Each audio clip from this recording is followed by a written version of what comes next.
What is one rule that was implemented at your school or work that backfired horribly? Story 1. I went to a private school for elementary where uniforms were strict. If you didn't wear a belt, you'd go to the principal's office and he would make you use a shoestring. Well, when he opened the drawer, there was like 6 different colors and everybody thought it was really neat. So, for a short period of time, there was a bunch of kids coming to school with no belt so they could wear their lime green shoestring belt. Story 2. Well, it wasn't a school-wide policy, but I had a super bitchy French teacher who would constantly hand out detentions for things as inconsequential as walking to the trash can to throw away a piece of paper. She absolutely could not deal with the fact that we periodically might need to actually leave our chairs for a perfectly valid reason. One day she locked herself out of the classroom and nobody would let her back in. Sorry, we're not allowed to get out of our seats. She had to go get the janitor, lol. Story 3. I'm a programmer. On a previous job, the developers and teams were measured by the number of feature requests they completed. We figured out to subdivide everything to blow it up into the maximum number of feature requests possible.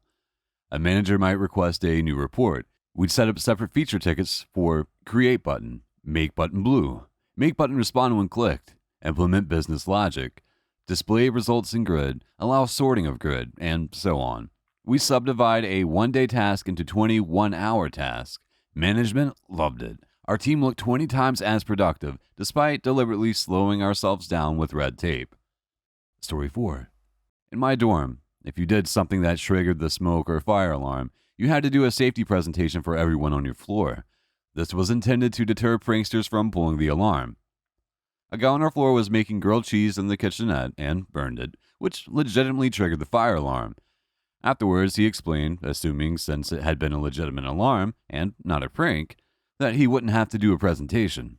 He was, of course, wrong.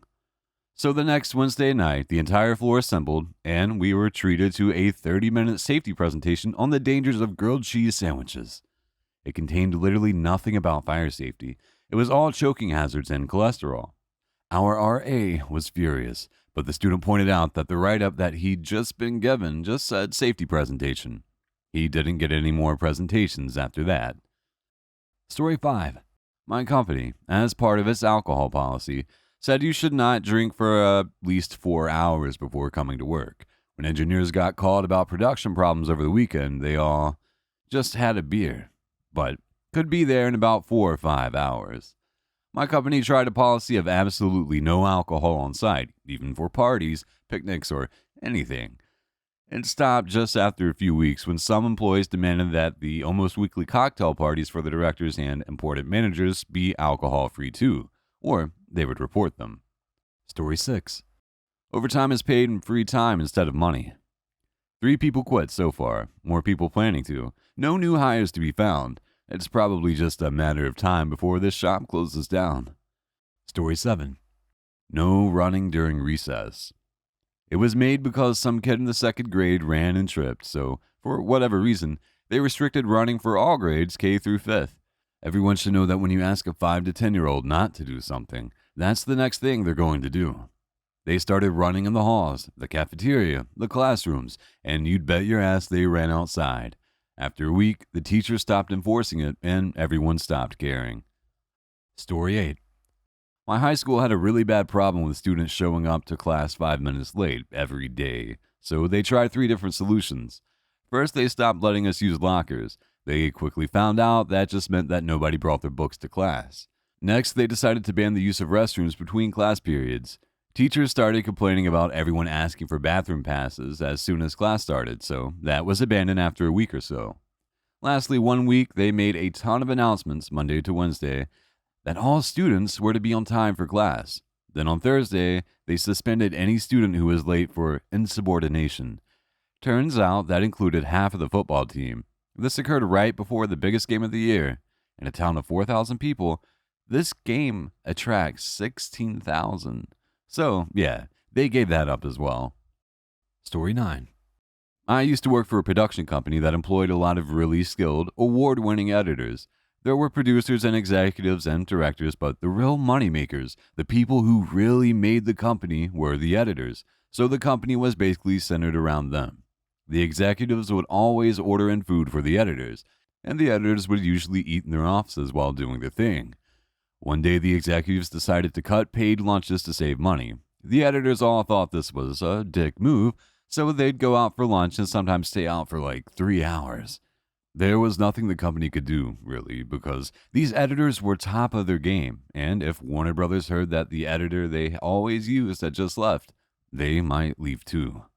So the company couldn't do anything. They saved maybe $15 per person per day, but lost like 4 hours per person per day. Story 10. My dad was a corpsman with Marines doing high desert training in the Mojave. They had a big problem with unidentified snake bites, i.e. people would get bit but not identify the snake, so it was hard to find the right antidote. So my dad got all the Marines in a room and said, if you get bit by a snake, bring it back here so we can identify it. Not even a full week later, they had to alter the wording a bit because the Marine was bit by a rattlesnake and decided to bring it back without killing it. This man had carried the snake all the way back to base alive, and the snake decided to let him know exactly how he felt about it by repeatedly biting his arm the entire time. Needless to say, that Marine went home, and they made sure to hold another meeting where they told everyone to kill the snake, then bring it back. Story 11. Little backstory. My high school was a teeny rural school, 600 kids in grades 7 through 12. Randomly at the beginning of the second semester in my senior year, the new principal, who had just moved here from an inner-city school in another state, decided that we would no longer be allowed to carry backpacks or book bags in the halls between classes for safety reasons. Makes sense in this day and age, but the students were pissed about this abrupt change in clockwork of our tiny school. Shenanigans ensued after this new rule came into effect, including every student dropping their books in the hallway simultaneously at 10:50 one day. My personal favorite was the guy in my class who decided he would make something that couldn't be called a backpack. First, he took a bunch of belts and tied his books together so they could be carried on his back. That was shut down after day 2. That's when it got hilarious. The next Monday, he comes waltzing in wearing a product of his own design. He had made L-shaped shelves from pieces of wood that could be connected to the sides of his legs and proceeded to harness his books to these leg brace shelves. Needless to say, he was pulled from class before lunch. Story 12. A school in my area jacked up the cost of parking passes. People protested by not buying the pass. Instead, they rode the bus. Funny thing is, the county really relies on juniors and seniors driving because they don't have enough buses for all the students. The parking pass fee dropped. People drove again. Don't ever let them tell you driving to school is a privilege. They need you to drive to school. Story 13. We got a new manager in our office. She was an outside hire and was trying to prove herself quickly, and she was obsessed with efficiency. So her first week here, she sent out this very rudely worded email about employees eating at our desks. We had a very small break area, 4 tables, and we had about 300 employees here. And that we all had to stop eating at our desks because it was not efficient to eat and try to work at the same time. Through a coordinated effort by some of the more sassy people at the office, they all had their lunches at the same time and filled the break room with about 90 people, elbow to elbow, and they all ate standing up. Literally the next day after that happened, she sent out a follow-up email saying that we could eat at our desk, but she advised us to take a break from our work from time to time. It was pretty funny.